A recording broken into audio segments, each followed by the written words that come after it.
오늘 이 시간에는 우리가 살아가는 이 세상이 참으로 낙담하고 좌절하기 쉬운 세상, 그런 세상에 우리가 살아가고 있음을 우리가 피부로 절실히 느낍니다. 이러한 때일수록 우리가 정말 위로받을 수 있는 것은 하나님 말씀밖에 없구나, 그런 생각이 정말 간절히 듭니다. 요새 같은 시대에 정말 스트레스가 많이 쌓이고 또 많이 받는 그러한 세상이기도 합니다. 영적으로도 육신적으로도 참 힘든 세상입니다. 그리스도를 따른다는 사람들을 세상 사람들은 그리스도인이라고 부르는데, 그 그리스도인이 살아가기에는 더더욱 참 낙심이 되고 그런 좌절하기 쉬운 그런 세상에 우리가 살고 있습니다. 오늘 하나님이 소유한 하나님의 마음을 간직한 사람이라는 그런 칭찬을 받은 다윗의 그런 기록을 통해서 하나님을 통해서 좌절을 극복하는 그런 다윗을 우리가 오늘 같이 말씀을 통해 나누어 보려고 합니다. 이스라엘은 사무엘이라고 하는 제사장 겸 대원자가 있었습니다. 근데 사무엘이 나이가 점점 들고 나서 이스라엘 백성들이 바라봤을 때 그의 아들들이 사무엘과 같은 그런 하나님을 따르지 않는 그런 길을 가는 것을 보고서 사무엘에게 우리도 다른 타국처럼 이스라엘의 왕을 요구하기 시작합니다. 근데 겉으로 보기엔 전혀 이상이 없는 그런 왕을 요구하는 그런 모습에서 하나님은 사무엘기상 8장 7절에 이렇게 말씀해 주십니다. 하나님께서 이스라엘이 나를 버리려고 한다. 내가 자기들을 통치하지 못하게 하려고 왕을 구한다고 하나님께서 말씀해 주십니다. 참으로 슬픈, 그런 하나님 입장에서는 슬픈 얘기입니다. 그러나 하나님은 이 일을 통해서 또다시 하나님의 섭리를 이루어 가시는데, 이스라엘에서 왕을 구하는, 이스라엘의 그 원하는 왕을 구하는 그 왕을 하나님께서 찾으십니다. 그래서 이스라엘의 가장 잘생기고, 외모로 봤을 때 가장 잘생기고 키가 큰 사울이라고 하는 사람을 찾아내십니다. 그래서 모든 지파가 모였을 때 제비를 뽑아서 베냐민 지파에서 사울이라는 사람을 찾아내는데, 그 사람은 처음에 물건들 사이에서 자기를 숨긴 이런 겸손한 모습의 사울이 등장하게 됩니다. 시작은 참 좋았습니다. 이 사람이 왕이 되고 나서, 왕으로 기름 부음을 받고 나서 통치하기 시작하고, 그 이후에 곧 하나님 편에서 멀어지는 그런 일을 성경이 그려주고 있습니다. 반대쪽으로 타락하는 사울. 그러니까 성경이 우리에게 알려주고 있는 것은, 사울은 구원받은 사람임에도 굉장히 하나님 편에서 반대쪽으로 달려가는 그런 모습, 우리에게 성경이 조심하라고 경고를 해주는 겁니다. 사울의 왕은 자기 왕의 그런 권력을 이용해서 제사장 직분이 없는데도 제사장 대신하여서 자기가 스스로 희생물을 드리는, 이런 하나님이 굉장히 미워하는 이런 행위를 하기도 하고, 또 이스라엘에 40년 동안 광야를 헤맬 때 그 광야에서 아말렉이라고 하는 족속이 그 이스라엘의 맨 후미, 그러니까 아이들과 부녀자들이 있는 그 후미 약한 부분을 치는 이런 비겁한 행위를 하는 아말렉 족속을 기억해가지고 하나님이 저 아말렉 족속을 멸절을 시켜라, 짐승까지 싹 죽이라 하는 이 명령을 어기고, 제가 흠이 없는 그런 가축들과 이런 재물들을 하나님께 바치기 위해서 제가 남겼나이다 하는 이런 명령을 어기는 이런 행동도 스스로 보여줍니다. 그래서 사무엘 대원자를 보내가지고 책망을 할 때 사울은 또 이렇게 변명도 합니다. 백성들이 한 짓입니다. 이런 모습을 보이는 그런 모습의 사울도 성경이 드러내주고 있습니다. 그러면서 스스로 고백을 합니다. 자기는 인본주의의 그런 사람이라고 성경이 스스로 증명해주고 있고, 사울도 스스로 이렇게 고백을 합니다. 사람들의 시선이 두려워서 내가 주의 말씀을 버렸다, 이렇게 스스로 고백하는 그런 기록이 사무엘상 15장 24절에 나오게 됩니다. 이렇게 얘기합니다. 내가 죄를 지었나이다. 내가 백성을 두려워하고 그들의 음성에 순종한 까닭에 주의 명령과 당신의 말씀들을 어겼나이다. 이렇게 사울이 하나님께 고백을 하는데, 이 이후로 또 바뀌질 않습니다. 사울이 생각을 하나님 반대편에 고정하고서 그 길로 계속 달려가기 시작합니다. 그랬더니 결국 무슨 일이 일어나냐, 사울에게 악한 영이 임하기 시작했다. 성경은 그려주고 있습니다. 매우 안타깝게도 하나님께서 사무엘기상 15장 11절과 35절 두 구절에 강조를 하시면서 사울을 왕으로 세우신 걸 슬퍼하셨다 이렇게 성경은 기록해 주고 있습니다. 기존 성경처럼 후회하신 게 아니라 하나님께서 슬퍼하셨다 이렇게 기록해 주고 있습니다. 이 일을 통해서 이 다음에 하나님께서 다음 왕을 찾기 시작합니다. 두 번째 왕을 이미 하나님께서 이런 모든 일을 아시기 때문에 예비하시기 시작하는데, 성경에서는 두 번째 의미가 굉장히 중요하다라고 얘기를 합니다.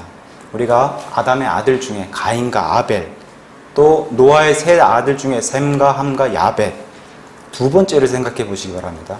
아브라함 역시 아브라함과 나홀과 하란이라는 삼형제 중에 아브라함이 둘째였고, 이스마엘과 이삭이 둘째, 에서와 야곱이 둘째, 또 오늘 나오는 사울 왕과 두 번째 왕으로 서시는 그런 다윗, 또 최초의 인간 아담, 그 다음에 둘째 아담으로 오신 예수님, 이런 것들이 다 첫째보다 둘째가 중요하다는 걸 하나님이 섭리로 보여주시고, 우리 예수님도 초림보다는 재림의 심판하러 오시는 그런 능력을 보여주시고, 우리가 사는 이 지구 역시 영원한 지구가 아니다, 성경이 말씀을 해주고 있고, 다음에 오는 두 번째 지구가 진짜 영원히 존재하는 그런 지구다. 또 우리가 늘 얘기하듯이 고난 뒤에 영광이 온다, 이거 역시 하나님이 섭리로 보여주고 있습니다. 그러나 하나님께서 억지스럽지 않게 너무나 합당하고 합리적이고 자연스러운 흐름 속에서 이 시간의 역사의 주인공이 하나님이시라는 것을 성경을 통해서 우리에게 잘 알려주고 있고, 이 모든 걸 움직이시는 그런 권능, 하나님의 파워를 성경은 섭리라고 얘기하는데, 그 섭리를 성경을 통해서 우리에게 잘 보여주고 있습니다.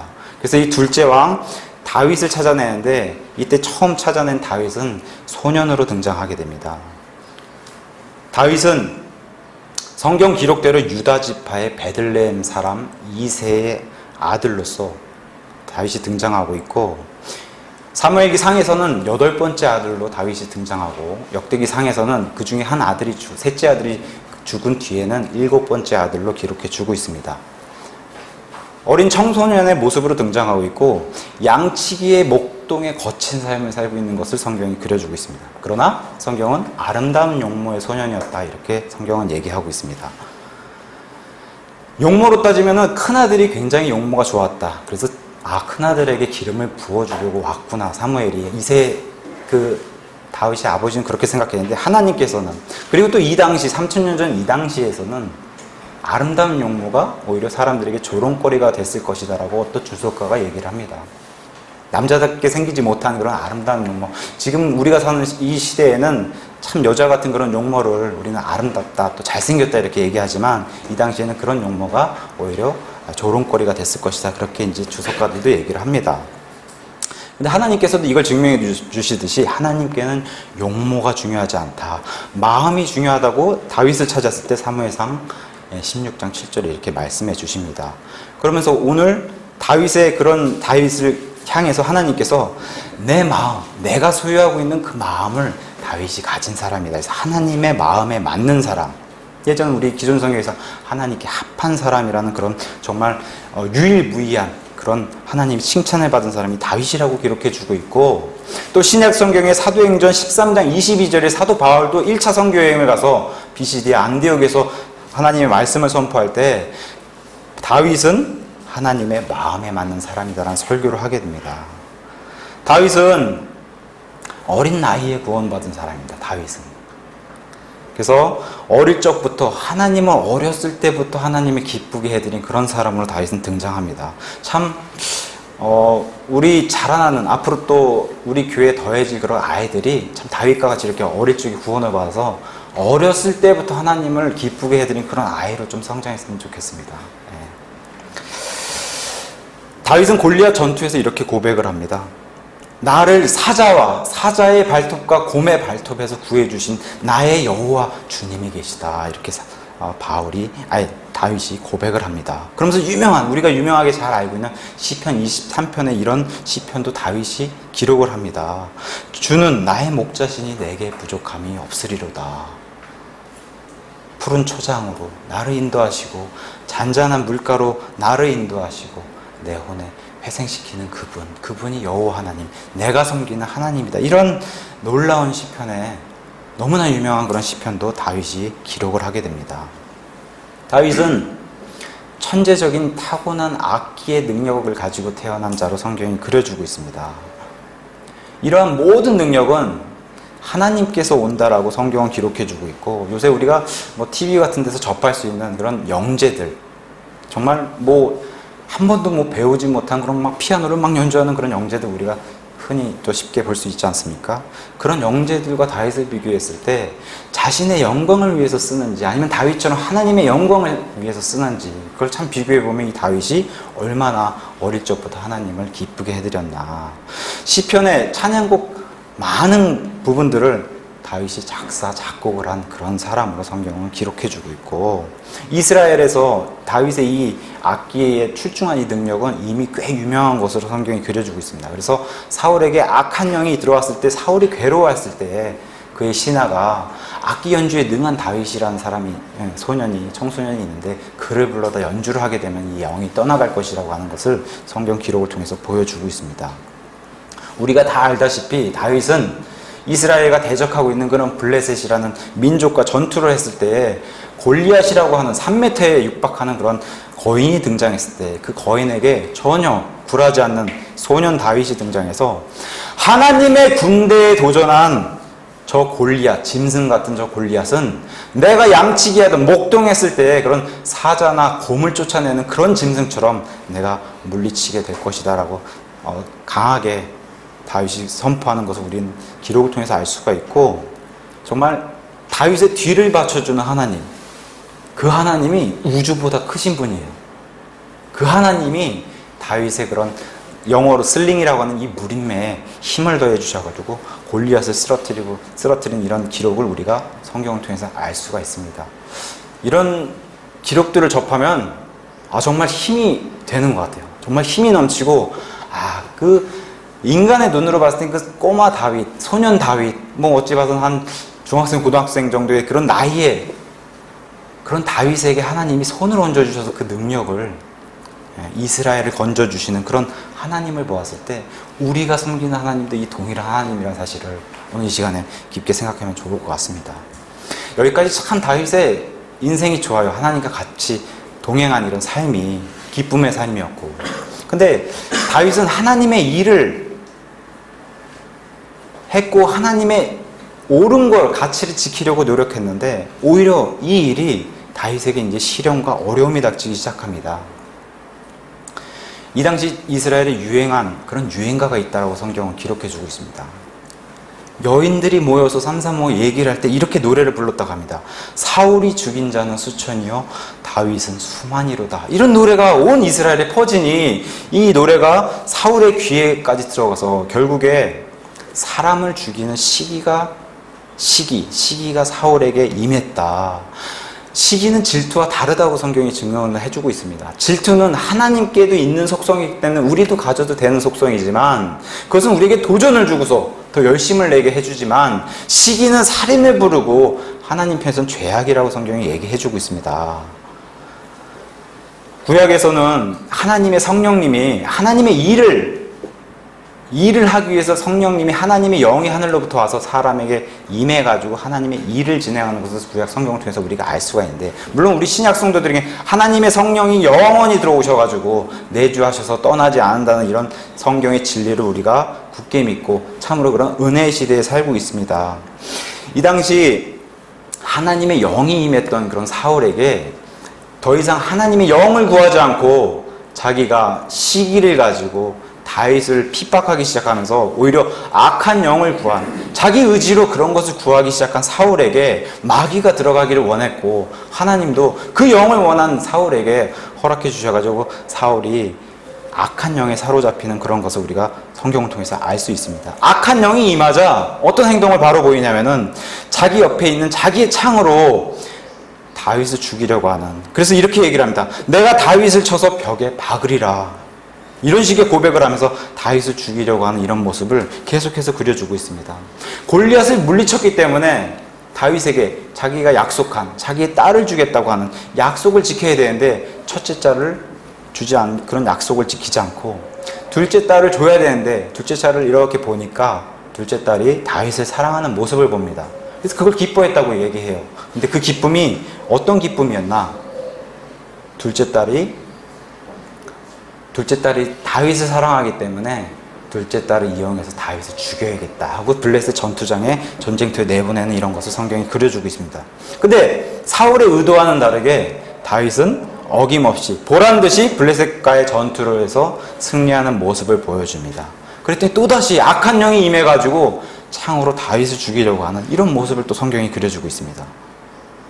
더 나아가서 신하들에게 다윗이 잠든 사이에 그가 아침을 보지 못하게 침상에서 죽이라고 하는 명령을 줍니다. 그리고 또 시도하게 되고, 그래서 이 같은 사실을 먼저 알게 된 그의 아내 미갈이 다윗을 도망가게 하고 그 침상에다가 다윗이 있는 것처럼 꾸며가지고 다윗이 병이 들었다 이렇게 자기 아버지와 신하들을 속이는 것도 성경을 통해서 보여주고 있습니다.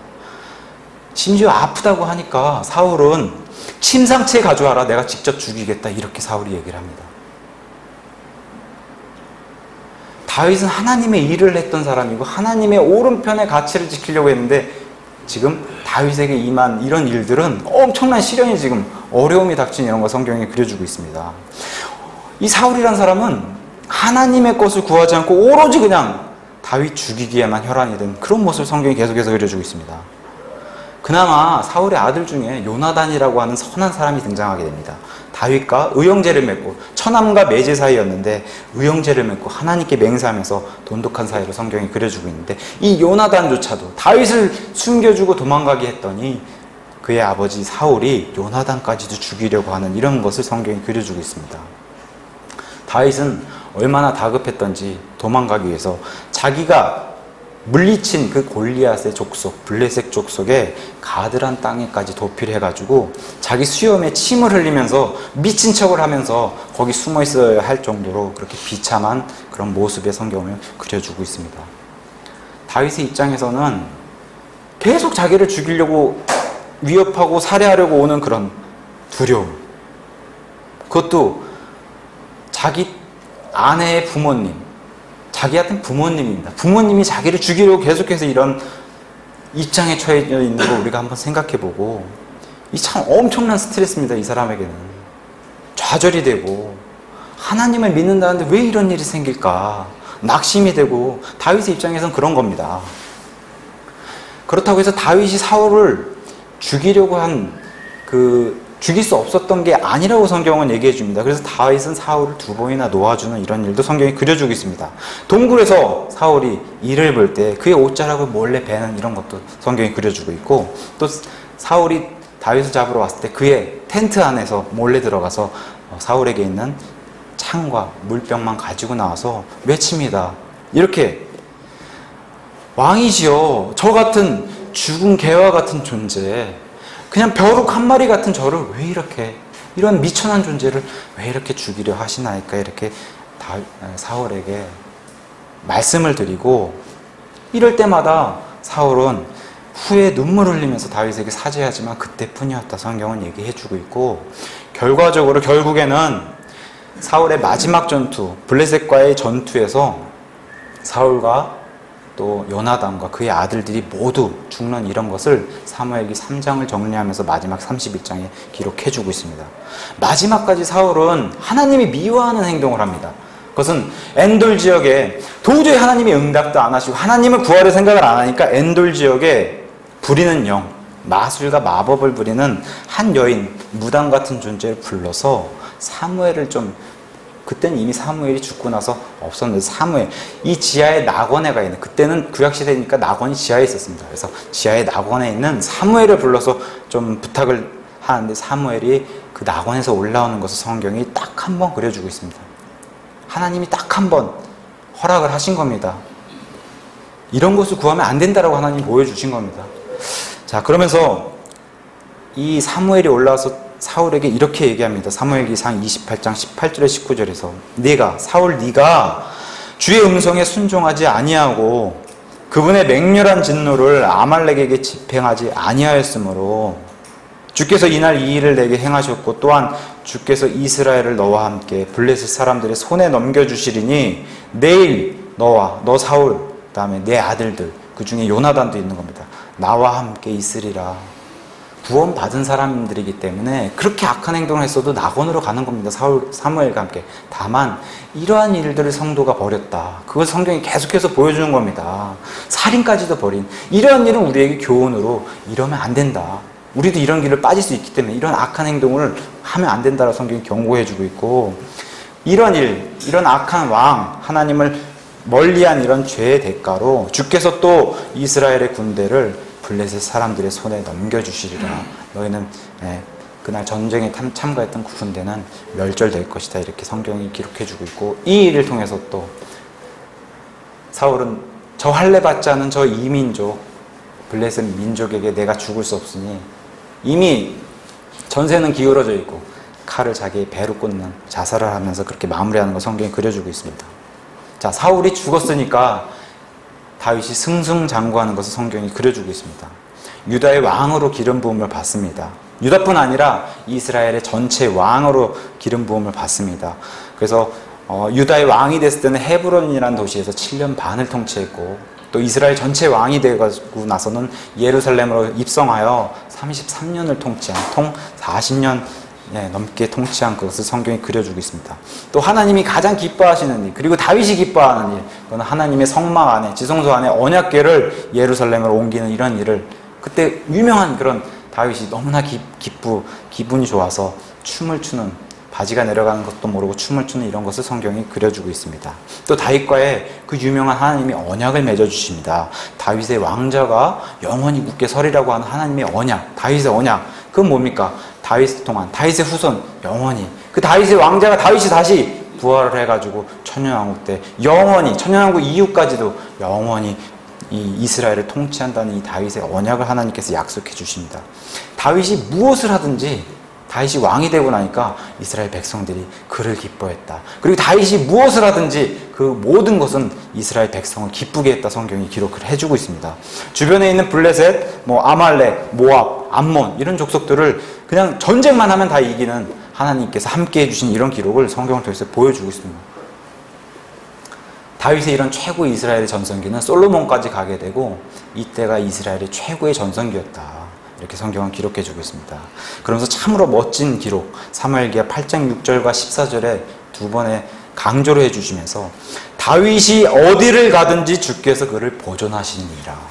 참 멋있는, 너무나 멋있는 말입니다. 다윗이 어디를 가든지 주께서 그를 보존하시니라.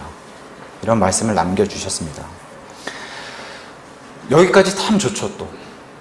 근데 항상 보면 위기가, 어려움이 평화로울 때, 그리고 우리가 흔히 세상말로 등 따숩고 배부를 때 온다라고 이렇게 우리가 역사를 통해서 알 수 있듯이, 다윗이 너무나 전쟁에 승승장구하고 모든 것이 이렇게 평화롭고 하다 보니까 자기 신하들 전쟁터에 보내고 나서 자기는 성에서, 자기의 집에서 내려다봤을 때 바세바라는 여인이 목욕하는 것을 보고 그 바세바라는 여인과 간음을 하게 되고, 이 결혼한 여인의 남편을 전쟁터로, 이 남편 우리아라는 사람은 굉장히 충직한 그런 신하로 등장하고 있는데,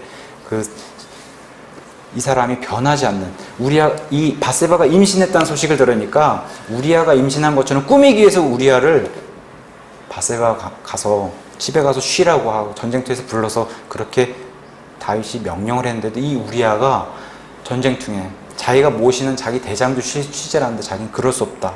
그런 충직한 모습을 보입니다. 그랬더니 어떻게 제일 극심한 전쟁터로 몰아넣어서 이 우리아를 죽이는, 간음과 살해를 하는 이러한 안타까운 일을 성경이 그려주고 있습니다.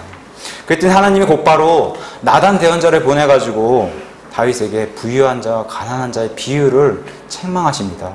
제가 흥부와 놀부로 얘기해서 한번 말씀을 드리겠습니다. 놀부는 가축이 굉장히 많습니다. 흥부는 가축이라고는 어린 양 하나를 두고 있는 그런 사람입니다. 또 어떤 손님이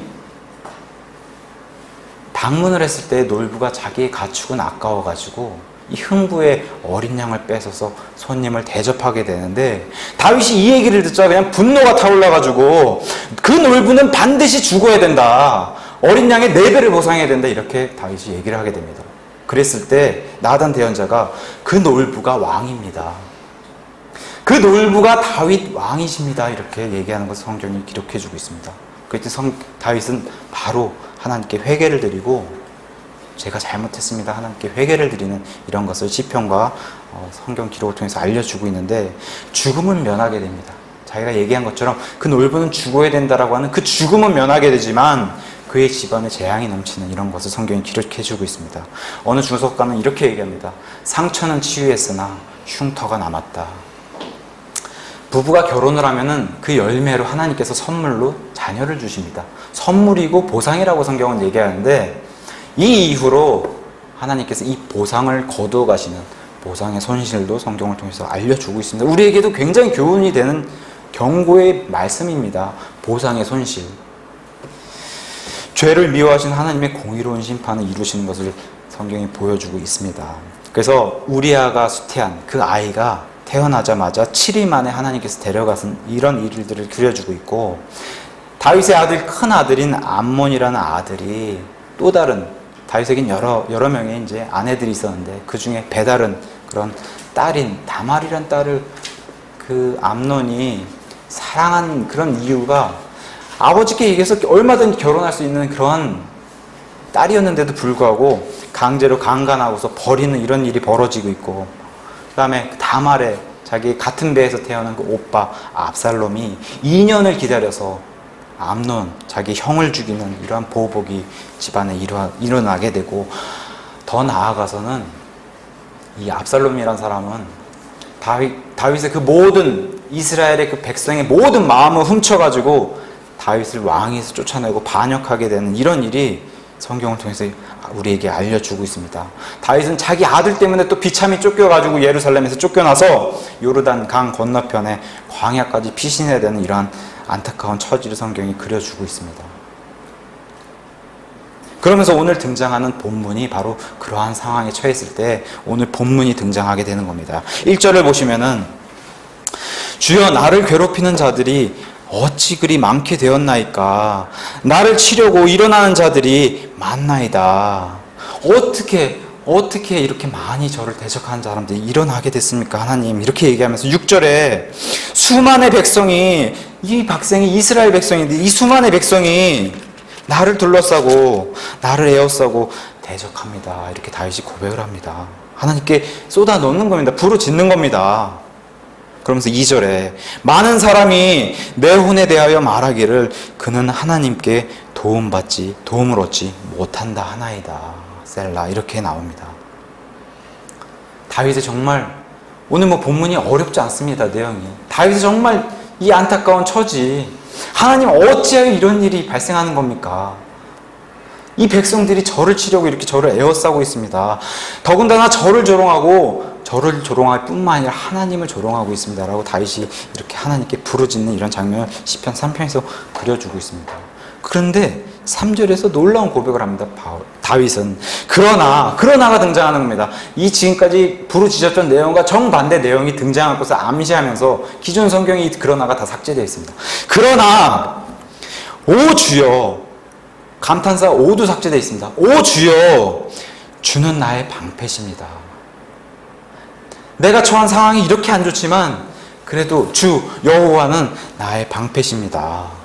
성경에 이 방패라는 단어가 언제 제일 처음에 등장하게 되냐면은, 아브라함이 자기 조카 롯을 구하러 그 이민족의 강력한 왕국을 다 물리치고 나서 롯을 구출하러 왔을 때 그 이민족 그 국가들을 물리친 그런 사건이 아브라함이 너무 그 보복이 두려워서 두려운 마음에 떨고 있을 때 하나님께서 창세기 15장 1절에 나타나셔가지고 아브라함아 두려워하지 말라, 나는 너의 방패니라, 이렇게 말씀해 주신 거 성경에 그려주고 있는데, 그러한 방패가 되주신다는 겁니다. 다윗에게도 역시. 우리에게는 뭐라고 얘기합니까? 에베소서 6장에 하나님의 전신갑주를 취해야 한다라고 얘기하면서 그 전신갑주에서 하나님이 믿음을 통해서 우리의 방패가 되주신다라고 성경은, 신약 성경에 우리에게 알려주고 있습니다. 그러면서 또 다윗이 뭐라고 고백합니까? 3절에 오 주여, 주는 나의 방패시요 나의 영광이 되시는 분이십니다. 이렇게 또 다윗이 고백을 하게 됩니다. 성경은 처음부터 끝까지 하나님께서 영광을 받는 존재시라고 하는 사실을 기록해 준 책입니다. 성경은. 우리 편에서는 제일 중요한 주제가 우리의 구원일 것입니다. 인간의 편에서는. 근데 하나님 편에서는 하나님이 영광 받으신 그 사실, 그게 가장 큰 주제다. 성경은 그걸 알려주고 있고, 그래서 유명한 이 땅의 모든 것을 심판하시는 계시록 4장 12절에 성경은 이렇게 얘기를 합니다. 오 주여, 주는 영광과 존귀와 권능을 받기에 합당하시오니 주께서 모든 것을 창조하셨고 또 그것들이 주를 기쁘게 하려고 존재하며 창조되었나이다. 창조가 된 이유가 하나님께 모든 것을, 영광과 존귀와 권능을 돌리기 위해서 모든 것이 창조됐다. 이게 하나님의 큰 주제라는 겁니다. 성경이 얘기하는. 베드로전서 4장에도 동일한 얘기를 해주고 있고, 고린도전서 10장 31절에서도 너희가 먹든지 마시든지 무엇을 하든지 하나님의 영광을 위해서 해라. 사도 바울도 그렇게 고린도 신약 성도들에게 그렇게 알려주고 있는 것을 성경을 통해서 우리가 알 수가 있습니다. 하나님께 영광을 돌리면은 하나님께서 우리를 영화롭게 만들어 주신다고 약속해 주셨습니다. 믿으십니까? 하나님께 영광을 돌리면 하나님께서 우리를 영화롭게 만들어 주신다. 이걸 약속해 주셨습니다. 그러면서 3절에 또 뭐라고 고백합니까? 그러나 오 주여, 주는 나의 방패시요 나의 영광이시요 나의 머리를 드시는 이십니다. 내 머리를 들어주시는 그런 분이십니다. 사람이 힘들고 낙심하고 좌절이 되면 고개가 떨구어집니다. 어디로 향하게 됩니까? 땅으로 향하게 되는 겁니다. 근데 하나님께서는 내 머리를 들어서 내 시선이 하늘을 향하게끔 그렇게 만들어주신 분이다. 다윗이 그렇게 고백을 하고 있는 겁니다. 그럼 내 머리를 들어서 하늘을 향할 수 있게 그렇게 만들어주는 분이 계시다. 성경이 그걸 기록해 주고 있는 겁니다. 그러면서 4절에 내가 내 목소리로 주께 부르짖음에 그분께서 자신의 거룩한 산에서 내 말을 들으셨도다. 셀라. 이 거룩한 산은 바로 위에 2편 시편 2편 6절에 나오는 그럼에도 내가 이미 내 왕을 내 거룩한 산 어디에? 시온에. 그 거룩한 산이 시온이신데 여기서 내가 부르짖는 것을 하나님께서 들으셨다. 이렇게 성경이 기록해 주고 있습니다. 성경은 이 지구에 특히나 이스라엘에 많은 하늘의 모형들을 만들어 놨다라고 성경은 기록해 주고 있습니다.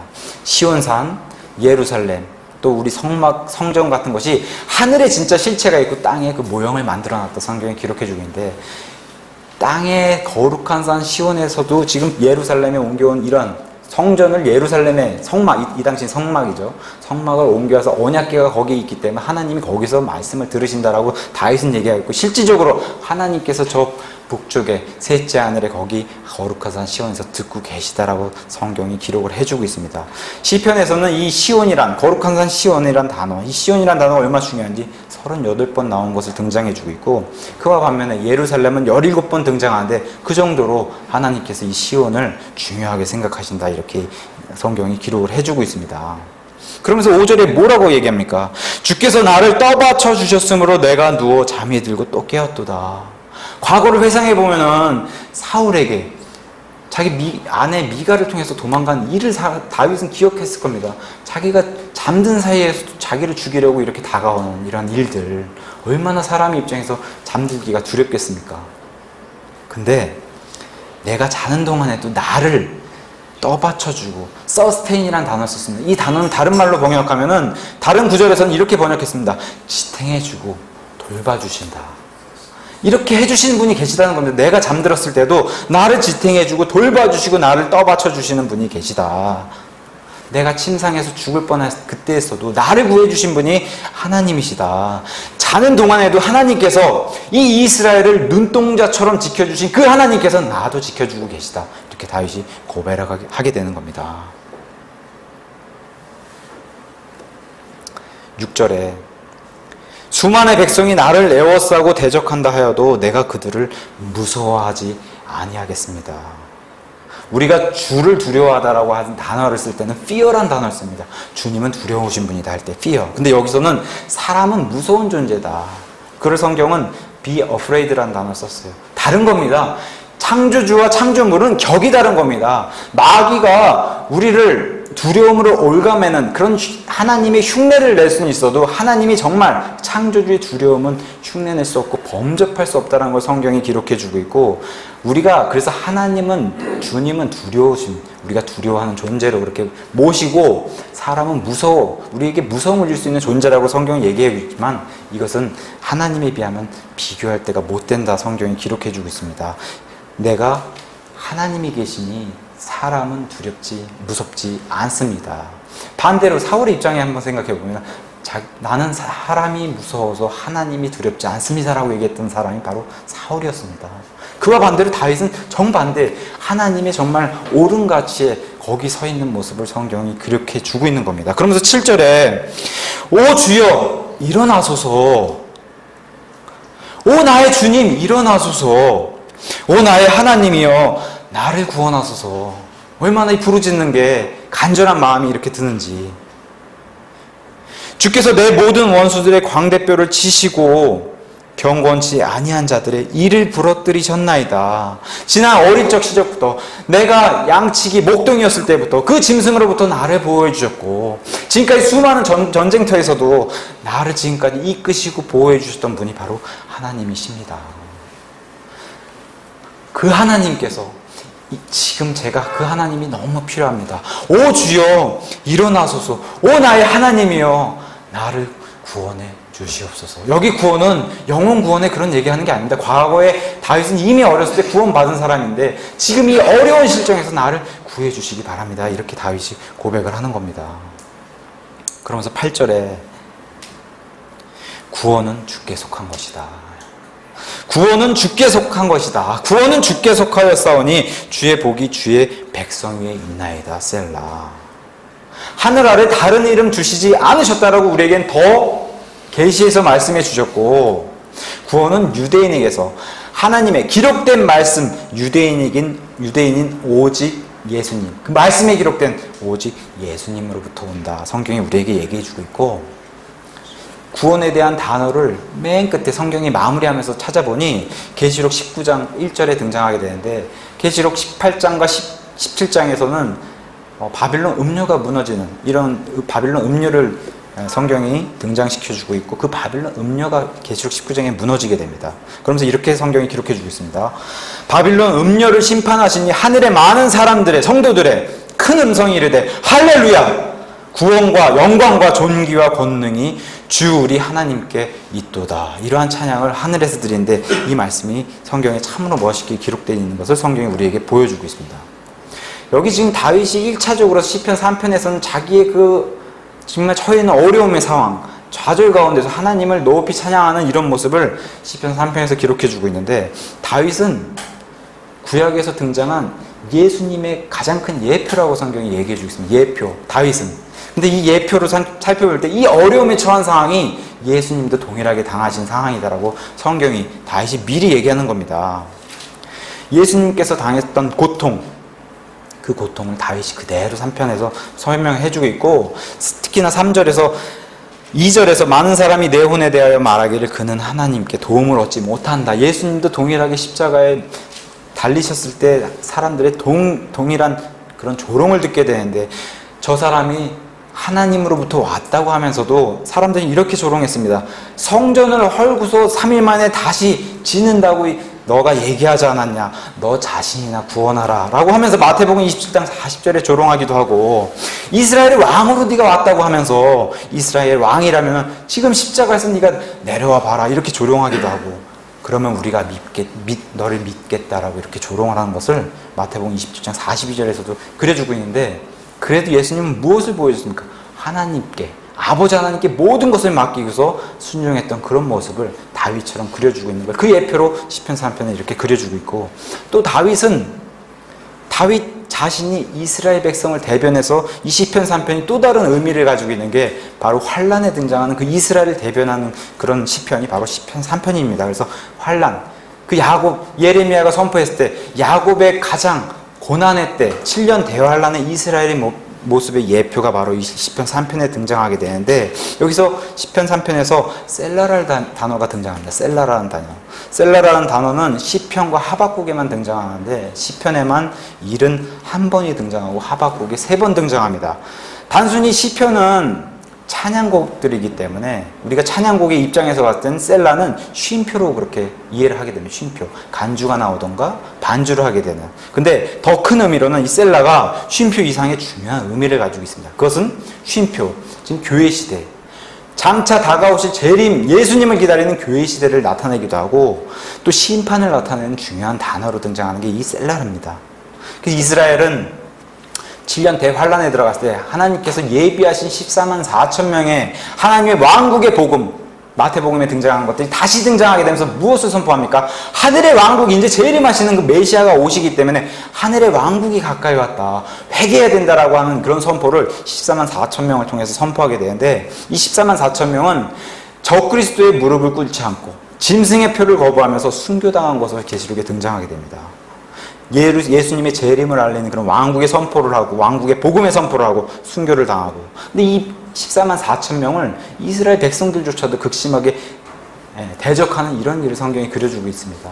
그 일이 바로 이 6절에, 오늘 본문 6절에 나온 수많은 백성이 또 이 사람들을 둘러싸고 믿는다고 하는, 예수님을 믿는다고 하는 이 이스라엘 사람들, 또 이스라엘 사람들 자체가 또 대적을 하게 되는 것을 계시록에 그려주고 있고, 또 스가랴서에 보면은 이스라엘 백성들의 3분의 2는 하나님께서 죽게 만들어주시고 그걸 체질하고 이 용광로 속에 넣었다가 뺀 3분의 1만 구원받게 되는 일을 기록해주고 있는데, 이 3분의 1조차도 온 세계 사람들이 사탄과 함께 이 3분의 1 이스라엘이 미워서 둘러싸게 되는 그런 모습이 오늘 시편 3편에 둘러있는 겁니다. 수많은 괴롭히는 자들이 어찌 이렇게 많게 이스라엘을 둘러싸고 있습니까? 이렇게 시편 3편이 고백하는 것처럼 이때 7절에 이스라엘 백성들도 부르짖는 겁니다. 오 주여 일어나소서, 오 우리가 믿는 그 여호와 하나님 일어나소서, 오 나의 하나님이여 나를 구원하소서, 우리 이스라엘을 구원해 주시옵소서, 이렇게 외치는 겁니다. 시편 3편처럼.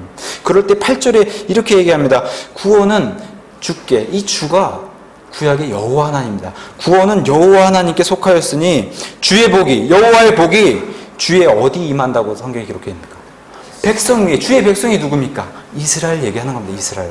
그래서 시편 3편이 이렇게 많은 의미를 가지고 있는데, 이때 3편에 다윗의 고백처럼 이스라엘도 고백하는 겁니다.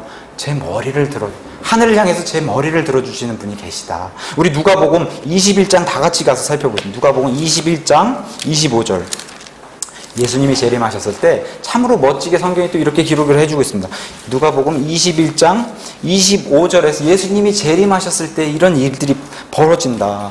또 해와 달과 별들에는 표적들이 있고 땅에는 민족들의 고난과 혼란이 있으며 바다와 파도가 울부짖으리로다. 극심한, 이 환란의 끝에 갔은 극심한 천체 변화도 있고 이스라엘을 올가매는 이런 세상 사람들이 둘러싸는데, 26절에 땅에 임하는 그 일들을 내다보는 것으로 인해 두려움으로 인해 사람들의 마음이 그들을 기진하게 하리니 이는 하늘의 권능들이, 천체가 그냥 온 우주가 흔들린다는 겁니다. 권능들이 흔들릴 것이기 때문이라. 그때 사람의 아들, 재림하신 예수님, 사람의 아들이 권능과 큰 영광을 가지고 구름 가운데서 오는 것을 그들이 보리라. 이런 일들이 일어나기 시작하거든, 보십시오. 이런 일들이 일어나기 시작하거든 어디를 보라고 얘기합니까? 위를 보고 너희 머리를 들라. 오늘 시편의 고백처럼 너희 머리를 들어주시는 분이 계시다. 그러면서 뭐라고 얘기합니까? 너희의 구속, 세상과 또는 마귀와 무르기 위해서 이 구속자, 너희의 구속자 예수님이 가까이 오고 있느니라. 이런 구속이 다가왔을 때 머리를 들어 하늘을 바라봐야 되는데, 그때 머리를 들어 하늘을 바라보게 내 머리를 들어주시는 분이 계시다라고 성경, 오늘 본문에서 말씀하신 것처럼 이스라엘도 이때 이런 것을 보게 될 것이다. 성경이 기록을 통해서 우리에게 알려주고 있습니다. 말씀을 정리하면서 그러면은 우리 신약성도 그리스도인들에게는 어떻게 적용할 수 있을까? 시편 3편 속에 참 많은 교리들이 들어있습니다. 중요한 내용들이 들어있고, 다윗도 그렇고 예수님도 그렇고 이스라엘 백성들도 그렇고 이런 실질적인 문제들이 닥쳤을 때 하나님께 강하게 부르짖는 이런 일, 또 고백하게 되는 이런 아름다운 일들, 서두에 말씀드리는 것처럼 우리에게 위로가 될 수 있는 것, 세상의 모든 어떤 거를 그냥 뭐 금을 쌓아준다 해도 위로받을 수 없습니다. 근데 유일하게 우리를 위로해주고 할 수 있는 것은 하나님의 말씀밖에 없다. 다윗이 고백한 것처럼 하나님과 그분의 말씀밖에 없다. 이걸 성경이 기록을 통해서 우리에게 알려주고 있습니다. 우리 신약시대를 살아가는 우리들의 문제점들 참으로 많지만, 먼저 영적인 문제를 생각해 보면은 일단 우리의 성장, 이 성화에 대한 어려움에 대한 문제가 간절해야 됩니다. 그 다음에 우리 주변에 구원 받지 못한 그런 가족들과 주변 사람들에게 그 구원의 안타까움, 그런 것을 하나님께 우리가 간절히 구해야 되는 그런 일도 우리에게 있는 닥치는 그런 문제입니다. 또 나라가 돌아가는 게 너무 하나님의 반대편으로 가는 그런 나라가 돌아가는 그런 일들, 영적인 이런 일들, 종교주의로 종교 통합하는 이런 일들이 우리를 에워싸고 있는 우리의 문제들입니다. 또 육신적인 문제는 어떻습니까? 우리가 미처 우리 지체들에게도 터놓지 못한 그런 마음속에 하나님께 고백드리는 그런 육신적인 문제들이 있을 겁니다. 질병의 문제도 있고, 가정의 문제, 부부간에, 부모 자식 간에 이런 문제들, 또 요즘 같은 이런 불경기에 경기적으로 너무 어려운 이런 경제적인 문제들, 특별히 우리 교회는 몸이 아프신 분들이 있습니다. 참으로 안타까운 이런 일들입니다. 하나님 편에 간절히 우리가 온 교회가 하나님께 간절히 이거를 기도를 드려야 됩니다. 아픈 분들을 위해서. 7절에 우리가 외쳐야 되는 겁니다. 하나님께, 오 주여, 주님, 나의 하나님, 우리에게 뭐까지 허락해 주셨습니까? 다윗이 부르지 못했던 아버지라는 단어까지도 허락해 주셨습니다. 주님, 그 하나님이 우리의 아버지시다. 도와주시옵소서. 일어나 주시옵소서.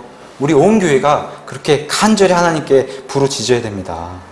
요한일서 5장 14절에는 뭐라고 얘기합니까? 그분 안에서 우리가 가진 확신이 이것이다. 이것은 무엇인가 하면 곧 우리가 그분의 뜻대로 무엇이든지 구하면, 아버지의 뜻대로 무엇이든지 구하면 그분께서 우리 말을 들으신다는 것이라. 들어주신다는 겁니다. 근데 우리의 자세가 있습니다. 우리의 자세가. 그러나 하나님께서 듣고 계시지만 우리에게 만약에 우리의 몸을 낫지 않게, 우리의 어떤 거, 우리가 요구하는 것을 들어주지 않는다 할지라도 뭐가 있어야 된다는 겁니까? 3절에 얘기한 것처럼 그래도 나의 방패시오, 나의 영광이시오, 내 머리를 들어주시는 분이시이다. 여기까지 성장해야 되는 겁니다. 여기까지. 우리의 믿음이. 들어주지 않는다 하실지라도 하나님의 일은 무조건 옳습니다. 하나님의 일은. 지금 우리가 이 세상을 살면서는 이해하기 힘든 부분들이 많지만 하나님이 하시는 일은 무조건 옳습니다. 이것을 우리가 천국에 가서 아, 이래서 그랬구나, 저래서 저랬구나 하는 것을 우리가 알 수 있는 그런 기쁨의 날이 올 것입니다. 그러면 우리가 아, 하나님의 공의가 이런 것이구나 알 수 있는 날이 분명히 올 것입니다. 요즘 저와 여러분이 세상 돌아가는 이런 일 보면 특히 영적인 문제들에서 스트레스를 많이 받습니다. 지금 나라는 틈만 나면 이 동성애 차별, 성차별 금지법을 통과시키려고 애를 쓰고 있습니다. 나라가, 정부가 7월에 다시 통과시키려고 애를 쓰고 있는데, 그러면 무슨 일이 일어납니까? 설교 시간에 동성애가 죄라고도 얘기도 못하고, 밖에 나가서 누구한테 동성애가 죄라고 얘기하면은 민사, 형사의 이런 처벌을 받는 이런 시대가 우리 앞에, 눈앞에 열려 있습니다. 참으로 스트레스 받는 이런 시대입니다. 어려움이 닥치는 이런 시대고. 근데 참 묘하게도 이런 스트레스가 극심해져야 예수님이 오신다고 얘기하니까 또 이 또한 예수님이 가까이 오시는 그런 우리가 신호로 믿고서 그 또한 우리에게 힘이 되는 이러한 사실로 받아들여야 됩니다. 하나님께서는 이 세상, 이 땅의 결과를 다 알려주셨습니다. 성경 기록을 통해서. 결과는 다 압니다. 하나님이 다시 이 세상이 어두워진다라고 하는 사실. 그래도 우리의 의무가 있다. 우리가 다윗도 자기가 하나님이 다 지켜주실 것을 알면서도 구하지 않습니까? 주님 일어나시옵소서, 하나님 구원해 주시옵소서. 구한 것처럼 하나님의 일이 있고 성도의 의무가 있다라고 성경은 얘기해 주는 겁니다. 우리는 최선을 다해서 하나님, 이 동성애 금지법을 막아주시옵소서. 이걸 우리가 간절히 구해야 된다. 성경 그거를 알려주고 있는 겁니다. 이 일은 하나님의 일을 방해하는 일이 아니라 하나님은 하나님 편에서 하시는 일이 있고 우리는 우리의 의무를 지키는 거라 성경이 그렇게 얘기를 하는 겁니다. 세상을 살면서 닥치는 어려움이나 세상 돌아가는 일이나 우리가 구하는 대로, 뜻대로 안 되는 게 너무 많습니다. 근데 오늘 3절의 말씀처럼 그러나 디도서 2장 13절에 사도 바울은 디도에게 하나님 말씀 뭐라고 전달합니까? 예수 그리스도의 영광스러운 나타나심이 온다. 그것을 우리는 휴거라고 얘기하고 바울은 저 복된 소망이라고 얘기합니다. 복된 소망. 그 복된 소망, 우리 교회 이름이 뭡니까? 소망 침례교회 아닙니까? 이러한 말씀들, 이런 위로의 말씀들 우리가 지체들끼리 서로 위로를 하면서 3절처럼 우리의 방패요 영광이시며 머리를 하늘로 들어서 우리 시선을 하나님께 고정할 수 있도록 올려주시는 분을 위해서 최선을 다해서 사는 한 주를 살아가는 우리 모두가 되기를 예수님의 이름으로 축원합니다. 아멘.